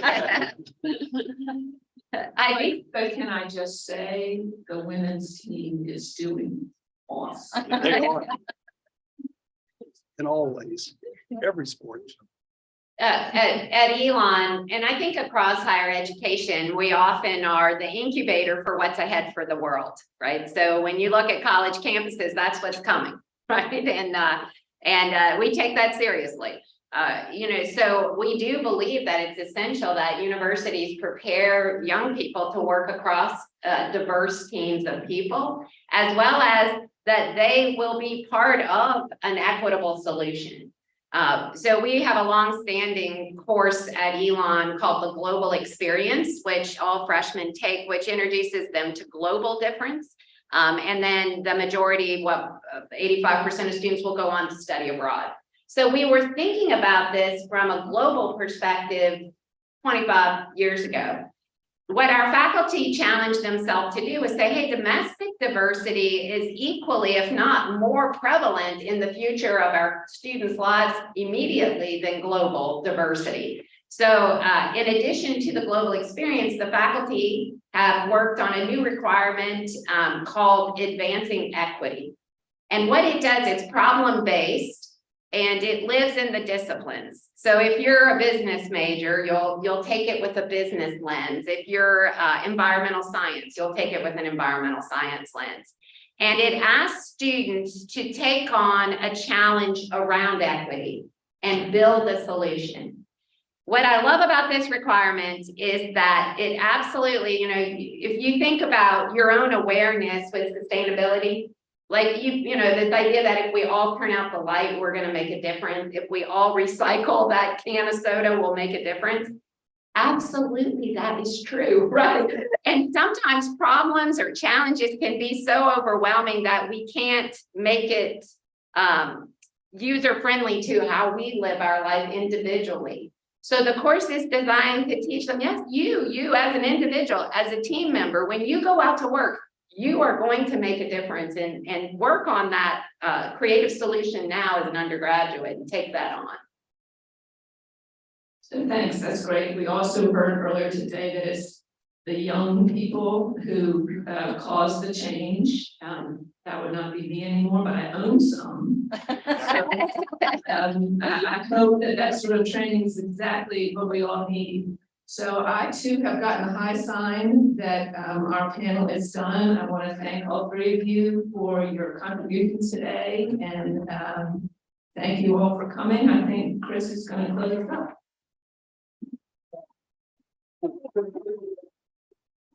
Thank you. Okay,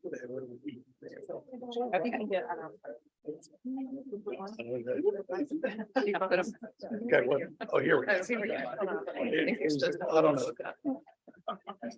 Oh, don't shut the door.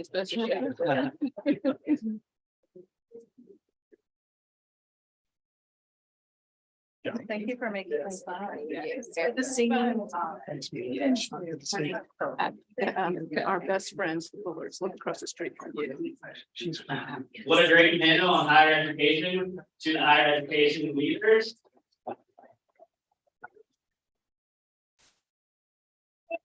When I graduated, I had a 3.01 GPA. Just wanted to say that. I'm happy.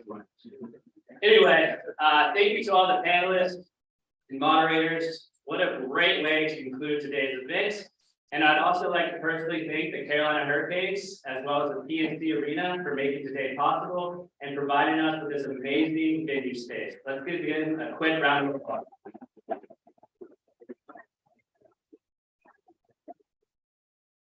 For those of you who I haven't had the pleasure to meet, my name is Chris Chapman, and I'm the Executive Director of Invest Raleigh-Durham, as well as Invest Charlotte. And for those that I have had a chance to meet, it's been great to work with you, and I look forward to strengthening these relationships going forward. It's been fantastic to wrap up our exciting second edition of our annual business publication. I've personally gained a wealth of knowledge about this region, and there's really no secret why more and more businesses and people are moving to the Triangle region and making it a permanent home. Thank you again to the amazing leaders that I met during this project. Your support and enthusiasm for our work really does not go unnoticed, and I'm excited to work on our 3rd edition of Invest Raleigh-Durham. Please feel free to recommend any interviewees, as I'm sure there's some great ones sitting here in this room. I'd also like to mention that we have an amazing audience with us today.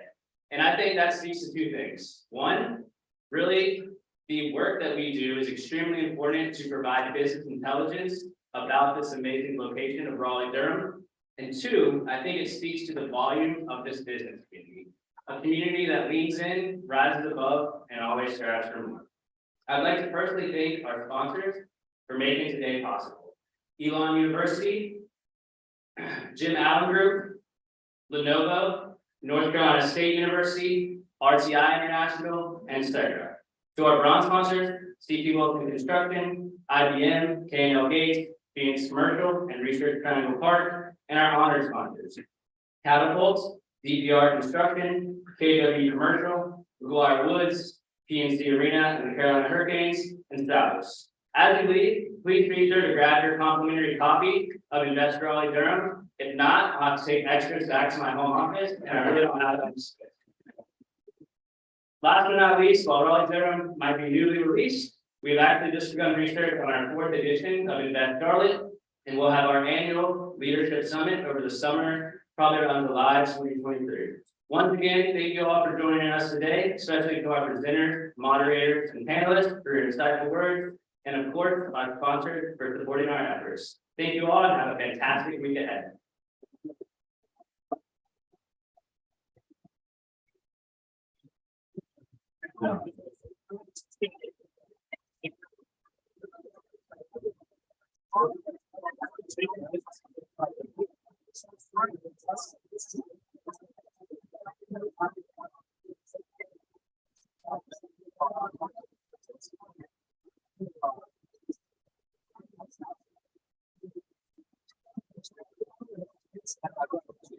Thank you.